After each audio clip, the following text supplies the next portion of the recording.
management, and we are here for your online YouTube classes in City Online Classes from Management Department. It's BBA third semester subject Organizational Behavior. So dear students, we are going to have knowledge about syllabus of Unit 1. Because for starting any kind of subject we should know what is the mentioned syllabus. So let's go through the syllabus. Meaning and development of organizational behavior, need for organizational behavior, challenges and opportunities before OB. OB is the short form used for organizational behavior. Okay, so let's go through the slide, and it is mentioned here a tale of twists and turns. Twists, you know, twists and turns यानी एक हमने turn लिया और कहीं और निकल गए. तो OB जैसा कि नाम बताता है इट्स ऑर्गेनाइजेशनल बिहेवियर. यहाँ पे एक ऑर्गेनाइजेशन होगा यानी संस्था.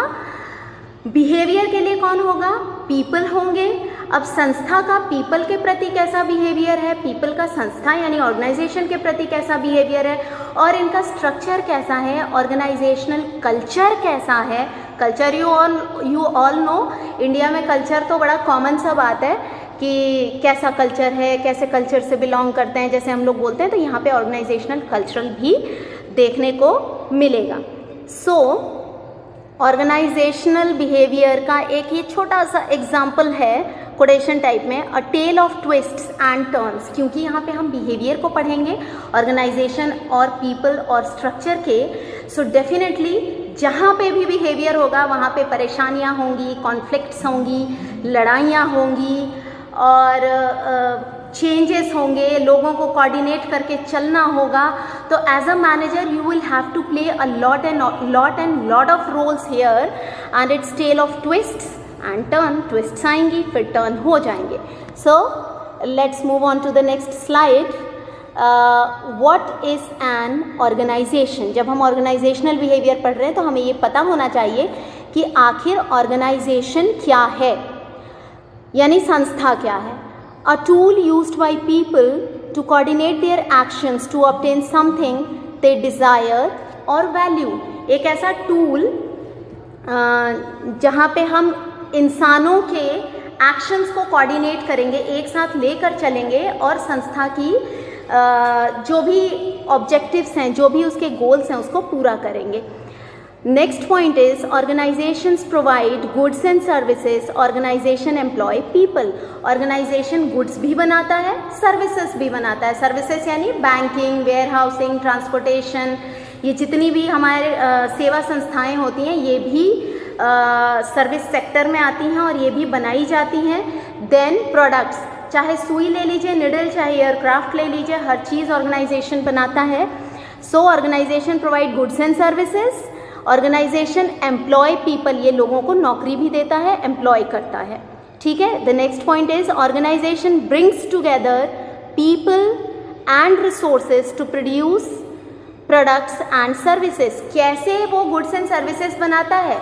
ये लोगों को और तरह तरह के रिसोर्सेज को, मैन, मनी, मटीरियल, इन सारी चीज़ों को इकट्ठा करता है. तब उन्हीं की मदद से ये अपने प्रोडक्ट को बनाता है, क्रिएट करता है वैल्यू, फिर उसे लोगों तक पहुंचाता है. ठीक है. Basically organization exist to create value. संस्था सिर्फ और सिर्फ वैल्यू क्रिएट करने के लिए ही है. अब जैसे हम लोग एजुकेशनल संस्था हैं तो हम यहाँ पे सिर्फ अपने ही बच्चों को नहीं, हम सारे बच्चों को वैल्यू क्रिएट करके देने की कोशिश कर रहे हैं, जैसे कि सब पढ़ें सब बढ़ें. उसी तरीके से संस्था भी किसी भी रॉ मटेरियल को एंड यूज प्रोडक्ट में कन्वर्ट करता है और उसे लोगों तक पहुंचाता है ताकि वो लोग उसका इस्तेमाल करें और अपनी नीड्स को पूरा करें. Okay. So the next one is organization exist. Organization कैसे एग्जिस्ट करता है? You can see in the slide the use of organization allows people to jointly. फिर उसके बाद ये एरो बने हुए हैं कई सारे डायग्रामेटिक प्रेजेंटेशन में, यानी कि लोगों के इस्तेमाल से हम क्या क्या चीज़ को क्रिएट करेंगे, ठीक है। तो first point is increase specialization and division of labour. Division of labour यानी लोगों के हिसाब से उनको काम बांट दिया गया। अब जब काम बांट दिया गया तो वो लोग स्किलफुल हो जाएंगे, स्पेशलाइज्ड हो जाएंगे अपनी फील्ड में, ठीक है। तो फर्स्ट पॉइंट ये हो गया। Next, use large scale technology. Technology का बहुत भारी मात्रा में यूज़ होता है आजकल। हम लोग वैसे तो लेबर इंटेंसिव कंट्री थे, लेकिन अभी हम लोग यहाँ भी टेक्नोलॉजी का बहुत इस्तेमाल हो रहा है। तरह तरह के प्लांट एंड मशीनरी का इस्तेमाल करते हैं हम और जल्दी से बहुत ही अच्छा प्रोडक्ट सोफिस्टिकेटेड बना के मार्केट में लॉन्च कर लेते हैं। तो ये भी पीपल और ऑर्गेनाइजेशन के मदद से ही बनेगा। Next point is manage the external environment. Internal तो आपके लोग हैं, उनका बिहेवियर है, मशीन है, टेक्नोलॉजी है, ऑर्गेनाइजेशन है, स्ट्रक्चर है, लेकिन एक्सटर्नली हमें बहुत सारी चीज़ें कंट्रोल करनी पड़ती हैं जो बियॉन्ड हमारे कंट्रोल है, जैसे कि social factors, legal factors, economical factors, political factors. इनके बदलाव से हमारा पूरा का पूरा ऑर्गेनाइजेशन या तो बिल्कुल बढ़ जाए या बिल्कुल घट जाए, कुछ भी हो सकता है। तो इन चीज़ों का भी हमें मैनेज करना होता है। Then economize on transactional cost. Transactional cost यानी कि व्यापार में जो भी हमारे खर्चे आते हैं वो काम करते करते हम लोग काफ़ी हद तक कंट्रोल करते हैं। The next one is exert power and control. जब भी आप ऑर्गेनाइजेशन में हैं तो आपके हाथ में पावर भी होना चाहिए और आपको सारी चीज़ों को नियंत्रण में यानी कंट्रोल में करके भी चलना है। तो the next point is exert power and control. Then ये सब क्या बन के निकलता है, which increases the value. Value यानी ऑर्गेनाइजेशन की, पीपल की, उनके नीड्स की, ऑब्जेक्टिव्स की, कस्टमर्स की, सबके लिए ही। Which increases the value that an organisation can create. तो एक संस्था क्या क्रिएट कर सकता है, पूरा का पूरा वैल्यू क्रिएट कर सकता है, कैसे कर सकता है। We have been through all the points. Now let's move on to the next slide. Organizational behaviour. So what is organizational behaviour? You can see OB is the field of study. ये एक पढ़ना पड़ता है और इसमें कई सारे discipline हैं जो अभी आगे की स्लाइड्स में हम लोग शेयर करेंगे। OB is the field of study that investigates the impact that individuals, groups and structure have on behaviour within the organization for the purpose of applying such knowledge towards improving the organizational achievement. Individual level की हम बात करें तो, group level की हम बात करें तो, स्ट्रक्चर यानी हायरार्की की बात करें तो भी सबके बिहेवियर्स को लेते हुए, इकट्ठे उनको पढ़ते हुए, समझते हुए, कोऑर्डिनेट करके एक लय में आगे जब बढ़ते हैं, हम ऑर्गेनाइजेशन को इफेक्टिव बनाते हैं, ऑर्गेनाइजेशन की कार्य क्षमता को जब हम बढ़ाते हैं तो ये हो जाता है ऑर्गेनाइजेशनल बिहेवियर। और आप यहाँ पे देख सकते हैं कि ये किन किन तरीके से बढ़ता है। इधर कलर्ड स्लाइड में you can see there are reasons हैं, आपको भी कमाना है, ऑर्गेनाइजेशन को भी आगे बढ़ना है।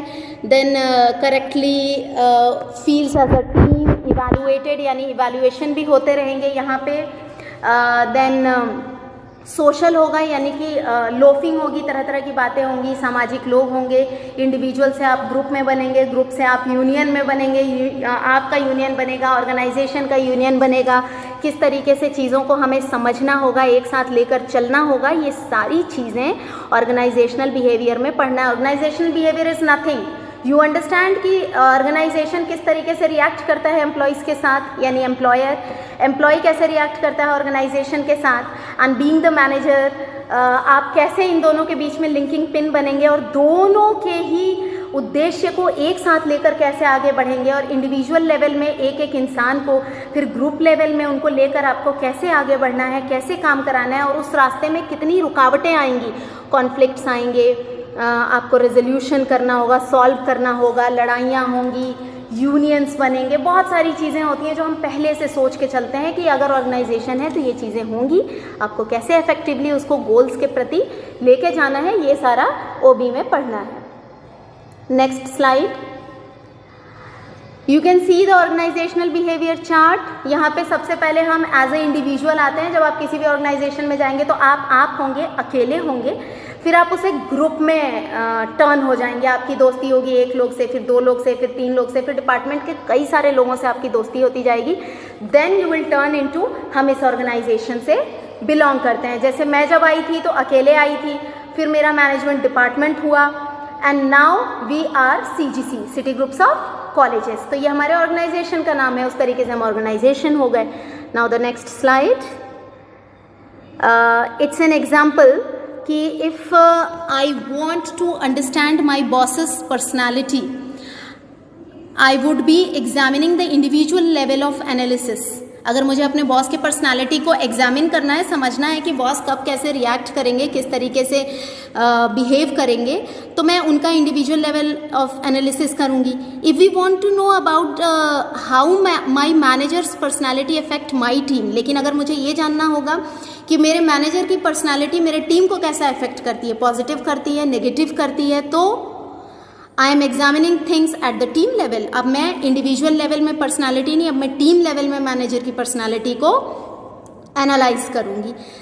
But if I want to understand how my organization's culture affect my boss's behaviour, लेकिन अगर मुझे ये जानना होगा कि मेरे ऑर्गेनाइजेशन का जो कल्चर है वो कैसे मेरे बॉस के बिहेवियर को अफेक्ट करता है, वो दुखी हो जाते हैं तो कभी वो बहुत खुश हो जाते हैं, कभी वो उत्साहित हो जाते हैं, कभी वो हमें मोटिवेट कर देते हैं, कभी वो हमें डीमोटिवेट कर देते हैं, तो कैसा कल्चर है, किस तरीके से वो ऑर्गेनाइजेशन से अपने बॉस से सीख के आते हैं, फिर हमें क्या बताते हैं, अगर मुझे वो जानना है तो I would be interested in organizational level of analysis.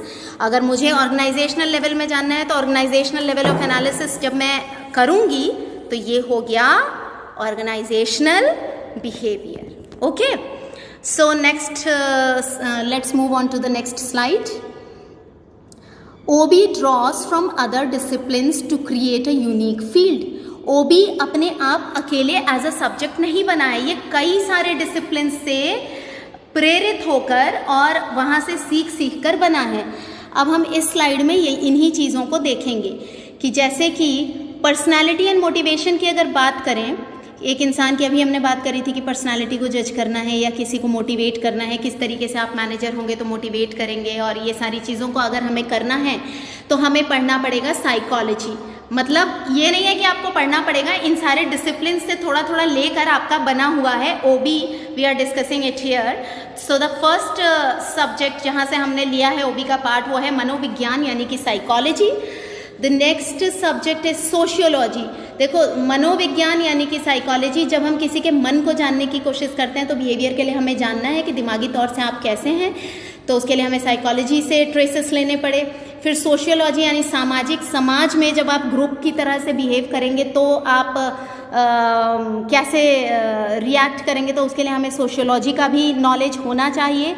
Then जहाँ पे डिसीजन मेकिंग होगा, जहाँ पे हमें निर्णय लेना है, वहाँ पे आ जाएगा हमारा इकोनॉमिक्स.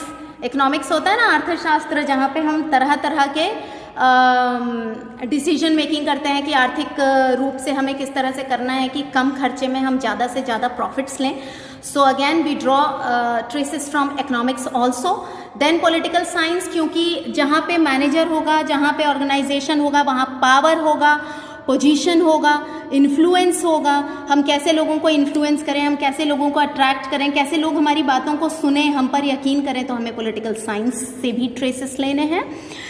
देन किसी भी ऑर्गेनाइजेशन में जब आप हैं तो आपको स्ट्रेस आएगा, उसका इफेक्ट आएगा इंडिविजुअल लेवल पे, ग्रुप लेवल पे, तो स्ट्रेस को मैनेज करने के लिए आपको मेडिकल साइंस के ट्रेसेस लेने होंगे.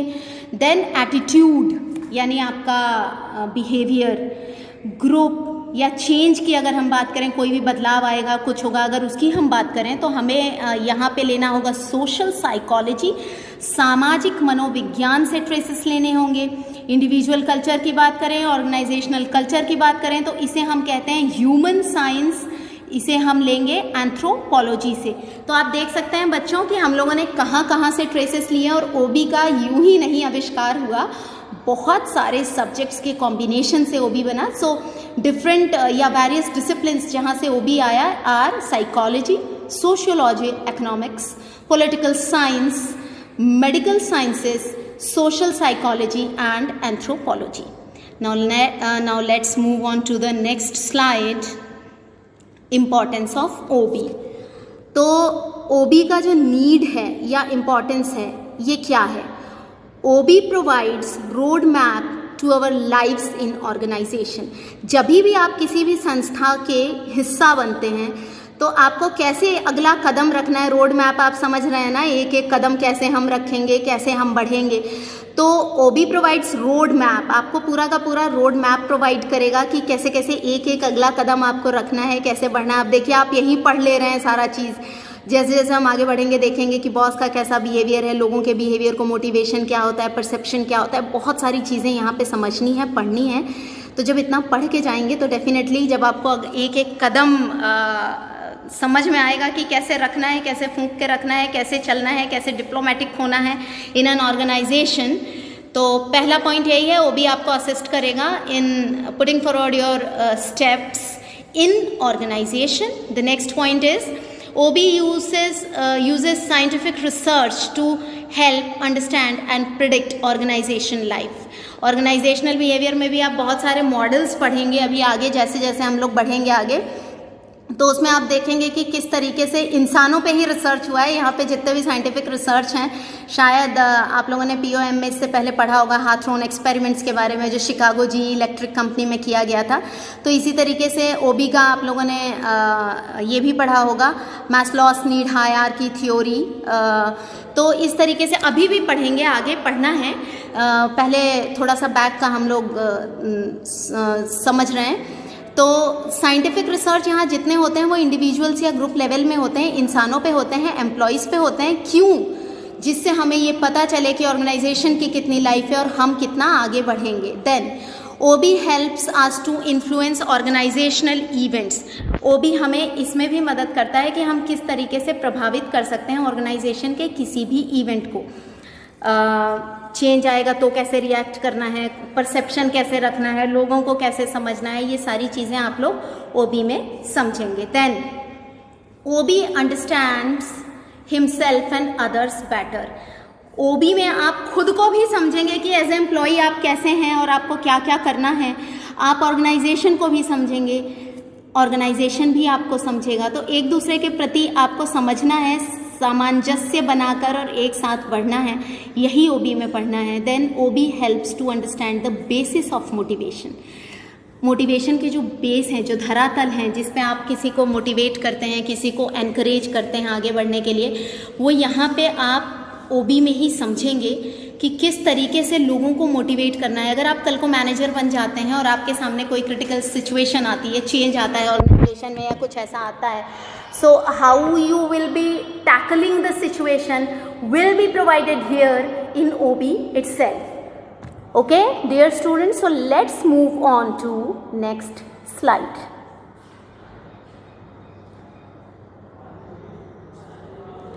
स्कोप ऑफ OB का स्कोप कहाँ तक है, कहाँ तक ये फैला हुआ है। OB is study of human behaviour. जैसा कि हम इतनी देर से समझने की कोशिश कर रहे हैं वो यही है कि ह्यूमन के बिहेवियर को समझना है। ऑर्गेनाइजेशन का जो ओनर है वो भी ह्यूमन है, आप भी ह्यूमन हैं। आप क्या चाहते हैं ऑर्गेनाइजेशन से, ऑर्गेनाइजेशन क्या चाहता है आपसे, ये सारा कुछ यहाँ समझना है। तो OB is the study of human behaviour at work, जो काम पर है। In organization, accordingly, the scope of OB includes the study of individuals, groups and organization or structure. तो यहाँ पे आप किसको, आपका स्कोप क्या है, किसे पढ़ना है? इंडिविजुअल को पढ़ना है, जब वो ग्रुप बन जाएगा तो ग्रुप को पढ़ना है, फिर उसके बाद आपको ऑर्गेनाइजेशन को भी पढ़ना है, उसके स्ट्रक्चर को भी पढ़ना है, उसके कल्चर को भी पढ़ना है, क्योंकि इन सब को पढ़कर ही आप समझेंगे कि ऑर्गेनाइजेशन में कैसे काम होता है। और आपका पढ़ना तभी फ्रूटफुल होगा जब आप ऑर्गेनाइजेशन में जाएं और ये सारी चीज़ें आपको पहले से पता हों कि आपको क्या क्या करना है, कैसे ऑर्गेनाइजेशन बिहेव करेगा, कैसे आप बिहेव करेंगे। Okay, so the aspects of these are individual, organization are the association of individuals, and individuals differ in many aspects. The study of individual therefore includes aspects of personality, perception, attitude, values, job satisfaction, learning and motivation. ये जो मैंने points ऐसे ही बोले, इन सब के अलग अलग models आपको पढ़ने हैं with the passage of time. जैसे जैसे हम लोग अगला अपना वीडियो अपलोड करते जाएंगे, आपको धीरे धीरे ये ऐसे भी मिलेंगे। और हमारी जो ऑनलाइन क्लासेस होती हैं उसमें तो हम लोग इन सारी चीज़ों को डिस्कस करेंगे ही करेंगे। But these are very big things here. जो स्कोप है उसमें जो मैंने पॉइंट्स बोले, इन सब पे आपको पढ़ना है कि पर्सनालिटी पर्सनालिटी के बहुत सारे टेस्ट होते हैं। जब आप कहीं पे भी इंटरव्यू देने जाएंगे तो बहुत सारे आप MBTI and there are many test जो आप देंगे। तो पर्सनालिटी क्या आप मॉडल्स पढ़ेंगे, थ्योरीज पढ़ेंगे, उसके टेस्ट्स को पढ़ेंगे। इसलिए पढ़ेंगे कि आप अपने बॉस को समझ पाएँ, आप अपने आप को भी समझ पाएँ, सेल्फ असेसमेंट भी कर पाएँ कि आप कैसे हैं, आप साइकोलॉजिकली कैसा सोचते हैं, कोई क्रॉनिक सिचुएशन आ जाती है तो कैसा सोचते हैं। ये सारी चीज़ें यहाँ पे पर्सनालिटी में आप पढ़ेंगे जैसे जैसे हम आगे बढ़ेंगे। देन परसेप्शन यानी मैं कैसा सोचती हूँ, आप कैसा सोचते हैं। मैंने क्या सोचकर आपको कोई चीज़ समझाई, आपने क्या समझकर उस चीज़ को समझा, उसके बीच में कई बार गैप आ जाता है। इट इज़ नॉट नेसेसरी कि मैं जिस टेक्सचर, जिस माइंडसेट से समझा रही हूँ आप एग्जैक्टली उसी माइंडसेट में समझ रहे हैं, ये बिल्कुल भी ज़रूरी नहीं है। मैं जो समझा रही हूँ हो सकता है आप बिल्कुल उसका विपरीत या उल्टा समझ रहे हैं। तो परसेप्शन में हम यही पढ़ेंगे कि हम कैसे चीज़ों को परसीव करते हैं, उसके क्या एलिमेंट्स हैं, और उसके कई सारे मॉडल्स भी पढ़ेंगे। Then attitude, definitely attitude is never कि आपका ego is different and attitude is different. Attitude is how we act and interact with one and other. मैं आपके साथ कैसी हूँ, किस तरीके से बिहेव करती हूँ, मेरा एक्शन क्या आता है, मेरा बिहेवियर क्या आता है, दैट इज़ माई एटीट्यूड। तो एटीट्यूड के भी आप मॉडल्स पढ़ेंगे। इसके अलावा आप वैल्यूज़ को पढ़ेंगे, तरह तरह के एथिकल कोड्स या जो हमारे संस्कार होते हैं उन सारी चीज़ों को भी आप पढ़ेंगे। जॉब सेटिस्फैक्शन के बारे में आप पढ़ेंगे कि जॉब से कैसे सेटिस्फाई हुआ जाए। ऐसे तो देखिए इंसान दुनिया में बिल्कुल असंतुष्ट चाहे तो रह सकता है, सब कुछ हो के भी उसके मन में अगर संतोष नहीं है, सेटिस्फैक्शन नहीं है, तो he is never happy. In a same way in an organisation वो भी आपको सिखाएगा how to get satisfied from your job. जब जॉब में सेटिस्फैक्शन आएगा, जब जॉब में इंटरेस्ट आएगा तो आप उसे अच्छे से करेंगे। आपकी ऑर्गेनाइजेशन के प्रति टेंडेंसी बढ़ेगी, मोटिवेशन बढ़ेगा, ऑर्गेनाइजेशन आगे बढ़ेगा तो आप भी आगे बढ़ेंगे साथ ही साथ। तो ये सारा कुछ आपको जॉब सेटिस्फैक्शन में पढ़ना है। देन लर्निंग के भी आप बहुत सारे मॉडल्स पढ़ने वाले हैं कि हम कैसे लर्न करते हैं। जब भी आप ऑर्गेनाइजेशन में आते हैं तो आप कैसे होते हैं, फिर धीरे धीरे एक एक करके आपके अंदर बहुत सारे स्किल्स डेवलप करते हैं, तो वो कैसे करते हैं, ये सारे मॉडल्स आप लर्निंग में पढ़ेंगे। And then motivation, of course motivation के भी बहुत सारे मॉडल्स पढ़ेंगे। और वो भी जब आप पढ़ रहे हैं तो आपको ये भी पता होना चाहिए कि आप कैसे मोटिवेट होंगे, आपका एम्प्लॉय कैसे मोटिवेट होगा, किस तरीके से आप किसी के भी एक्शंस या एफर्ट्स को करा सकते हैं, वो मोटिवेशन ही है। जैसे कि सेल्फ मोटिवेशन की अगर हम बात करें, अगर आप या मैं IAS की तैयारी कर रहे हैं तो कैसे हम 24 घंटे में से 20-20 घंटे, चाहे कितनी भी कड़कती ठंडी हो, चाहे कितना भी गर्मी हो, लू चल रहा हो, उसमें भी आप धूप में चल लेते हैं, बिना पंखे बैठ जाते हैं, स्ट्रीट लाइट में पढ़ लेते हैं, ठंडी में आप रजाई फेंक कर 4 बजे उठकर मेहनत करके पढ़ लेते हैं। तो वो जो अंदर से जो फैक्टर आता है मोटिवेशन का, वो तो आपका सेल्फ वाला हो गया। यहाँ हम सेल्फ भी सिखाएंगे, ये भी सिखाएंगे कि आपको कैसे मोटिवेट होना है और आपको कैसे अपने एम्प्लॉयज़ को मोटिवेट करना है। So these are the scope of OB। I hope you all are getting my points और ये वीडियो सक्सेसफुल होगा। एंड